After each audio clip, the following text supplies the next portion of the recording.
মিজোরাম ভারতের উত্তর পূর্বাঞ্চলে অবস্থিত একটি পাহাড়ি রাজ্য, যা পাহাড়, ঘন বন এবং নদী দ্বারা সমৃদ্ধ। এখানকার জলবায়ু নাতিশীতোষ্ণ এবং রাজ্যের প্রায় 85% এলাকা বনাঞ্চলে ঢাকা। মিজোরাম শব্দটি তিনটি অংশ নিয়ে গঠিত। মি অর্থ মানুষ, জো মানে পাহাড় এবং রাম অর্থ ভূমি, যার পুরো অর্থ দাঁড়ায় পাহাড়ি মানুষের ভূমি। মাত্র 21,081 বর্গ কিলোমিটার আয়তন বিশিষ্ট এই রাজ্যের রাজধানী ও বৃহত্তম শহর আইজল।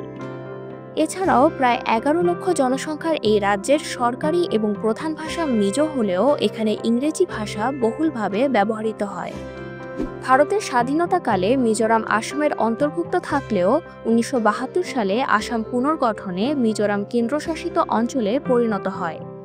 পরবর্তীতে 1986 সালে শান্তি চুক্তির মাধ্যমে মিজোরাম পূর্ণ রাজ্যের মর্যাদা লাভ করে।